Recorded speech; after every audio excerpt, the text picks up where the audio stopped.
Burnt Norton. Time present and time past are both perhaps present in time future. And time future is contained in time past.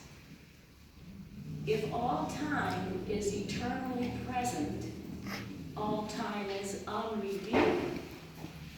What might have been is an abstraction, remaining a perpetual possibility, only in a world of speculation. What might have been and what has been point to one end, which is always present.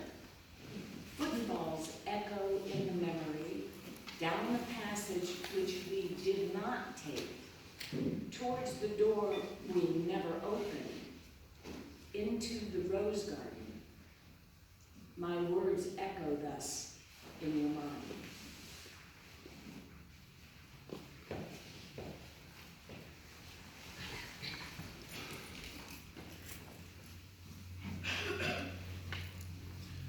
Erin Gobra, happy St. Patty's Day, everyone. Before I begin, if you saw the e-minder, you may know that today's sermon was written in 2011 after I took a build-your-own theology class with Reverend Bruce Marshall. While it is the first of what I hope to be a series, it is also imagined as the last sermon at Dayton's. Somewhere in about May 2010, I made my first visit to the sanctuary. I knew one person, Van Caldwell. I didn't remember his name then, but I knew him as the blues guy who came to talk to the social studies teacher meeting earlier that week. This is the right place, I thought. Bruce Marshall was the interim minister. That day was a question box service. Bruce said, "Write down 2 questions on these index cards and I'll try to answer them. No promises." I had 2 questions. I wrote them down. The cards were collected. The many questions the congregation had were quintessentially you.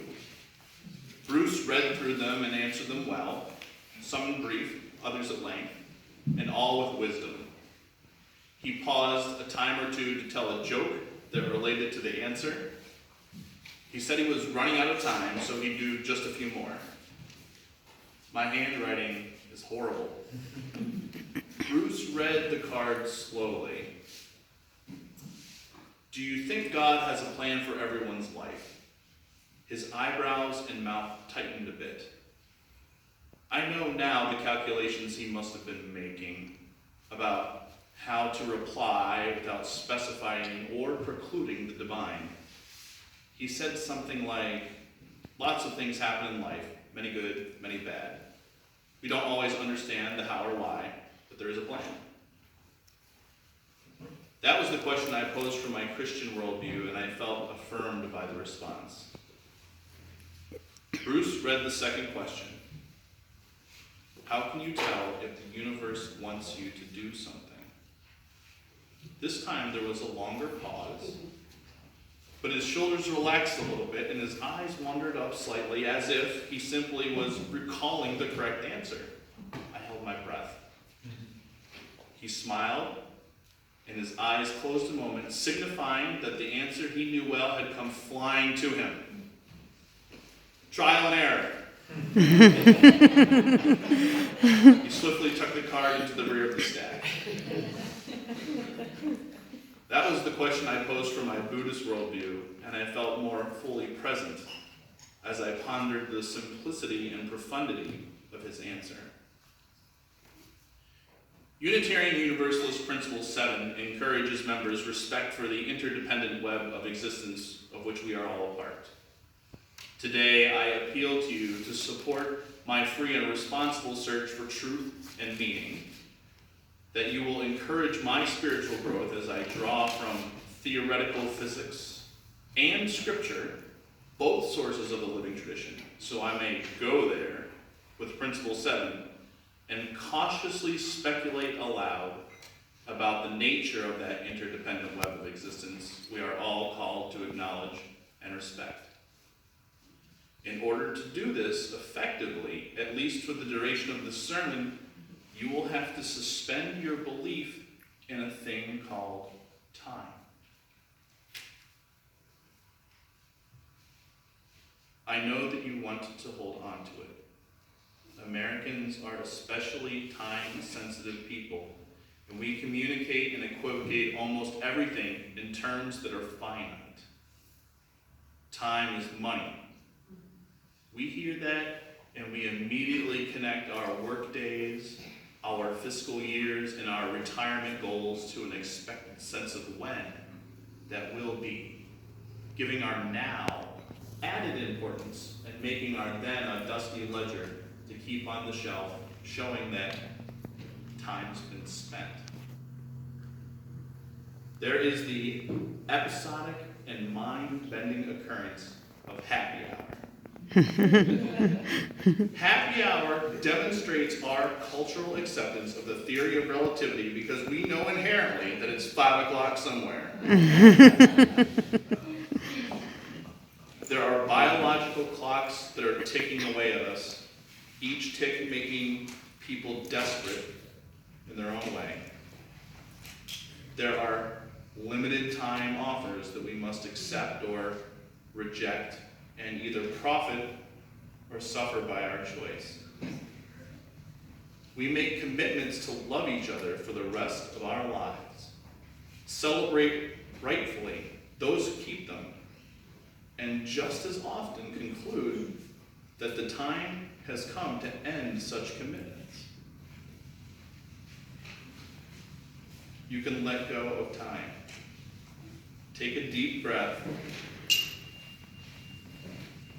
Let it out slowly. Take another deep breath. Let it out slowly. As you let your breath out slowly, think about taking air into your lungs. As you take air into your lungs, think about letting it out slowly. Continue your deep breaths and concentrate on the rhythmic cycle of air entering and exiting your lungs. Realize all your breaths in and out at once. Cyclic, empty, equal, full, equal, empty, cyclic. All of your breaths in and out realized at once. Continue your deep breaths. Concentrate on the rhythmic cycle of all the air entering and exiting your lungs. Now you've lost track of time. Cyclic, empty, equal, full, equal, empty, cyclic. All of your breaths in and out realized at once. You are lost in the trees. Cyclic, empty, equal, full, equal, empty, cyclic. All of your breaths in and out realized at once. Now you found the forest in the rhythmic cycle of air entering and exiting your lungs. Cyclic, empty, equal, full, equal, empty, cyclic. You can let go of time. Right now, you are traveling 1,000 miles per hour into the east. Right now, you are traveling about 67,000 miles per hour around the sun. You are in a galaxy rotating at 600,000 miles per hour. There's even more to the direction and speed that you are traveling. but you can't sense any of that motion because gravity is holding you in a terribly useful state of relative stillness. Take a deep breath. Let it out slowly. Einstein's theory of special relativity describes the fundamental link between space and time. The universe can be viewed as having 3 space dimensions: up, down, left, right, forward, backward, and 1 dimension of time. This 4-dimensional space is referred to as the space-time continuum. If you move fast enough through space, the observances that you make about space and time differ somewhat with the observations of other people who are moving at different speeds. Take another deep breath. Let it out slowly. Probably have a phone in your pocket with a GPS receiver. It picks up signals from satellites placed in specific orbits. A control station processes all of the data from space. Continue your deep breaths and concentrate on the rhythmic cycle of air entering and exiting your lungs. Many relativistic effects occur in the GPS systems. Since each of the components are in different reference frames, all of the relativist effects need to be accounted for. Realize all of your breaths in and out at once. Cyclic, empty, equal, full, equal, empty, cyclic. All of your breaths in and out realized at once. Because of gravity and relativity, the clocks used in the GPS systems need to be synchronized so that the GPS works with precision. You can let go of time. Take a deep breath and let it out slowly. I am not a theoretical physicist. I'm not even terribly great with math. But I recently saw a headline that said simulations back up theory that the universe is a hologram, which captured my interest and introduced me to string theory. A quote from the article.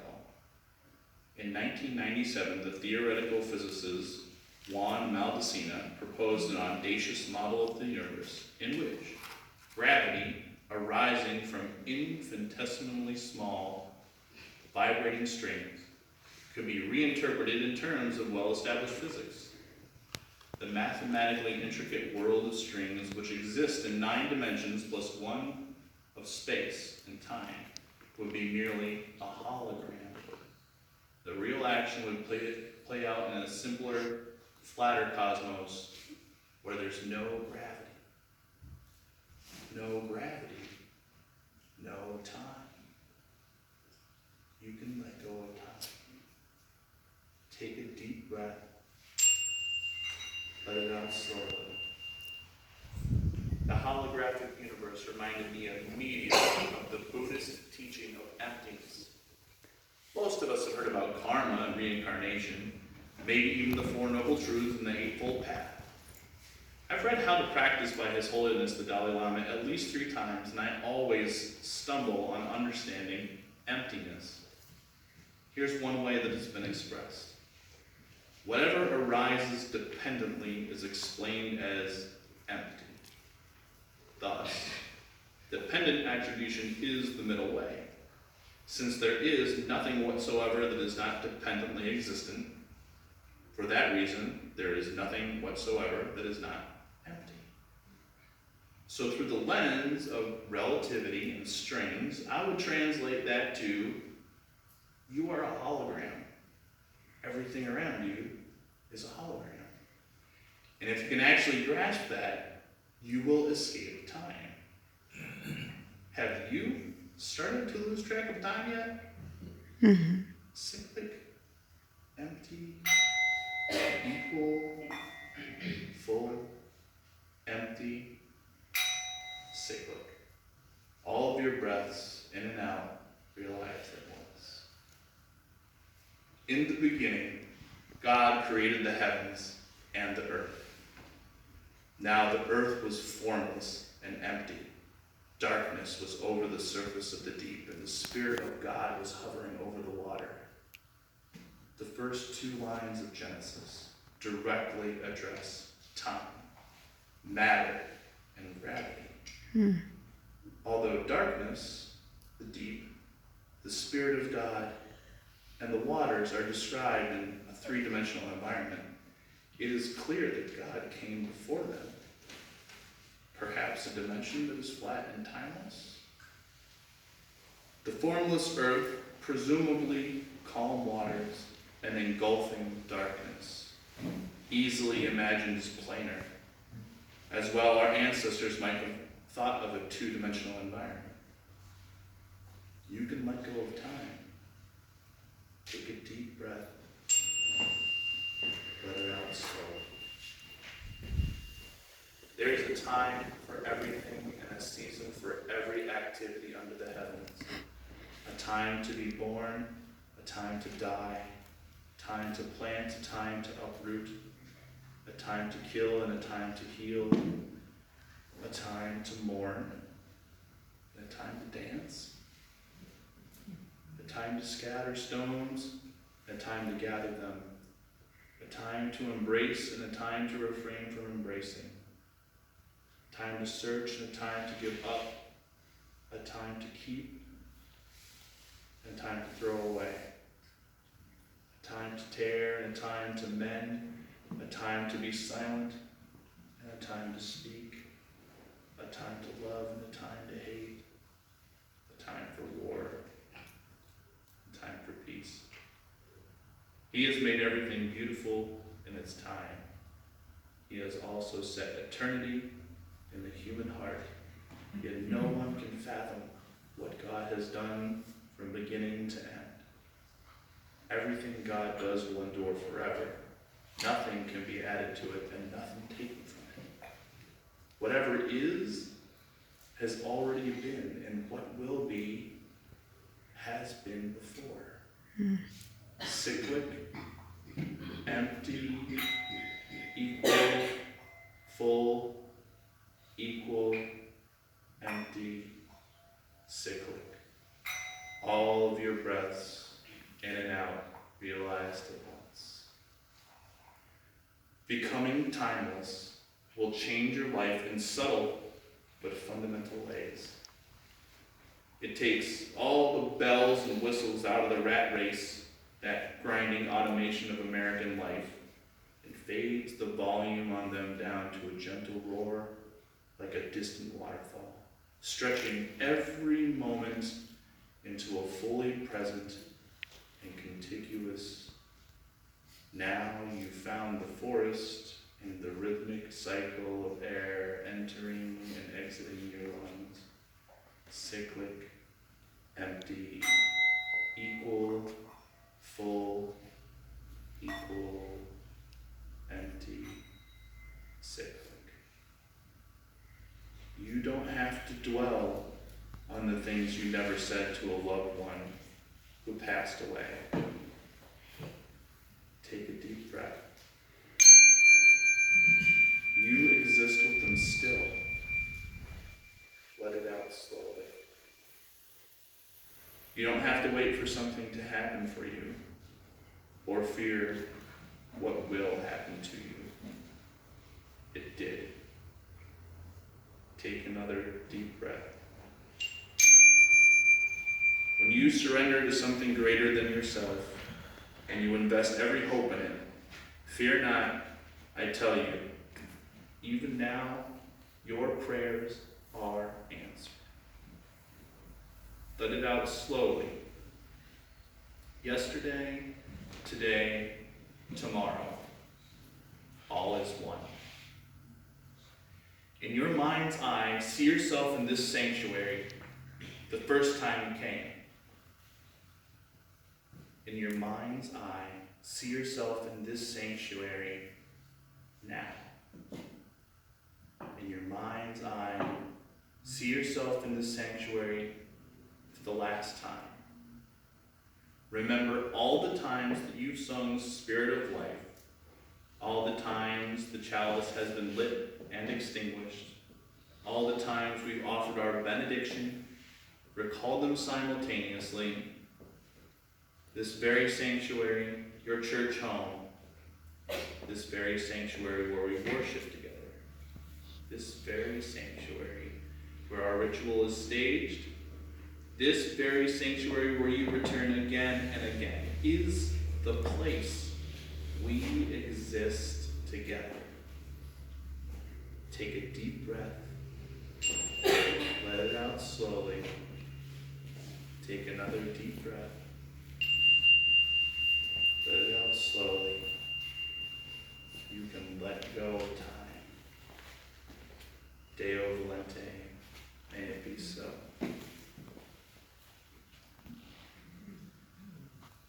As we prepare for today's offering,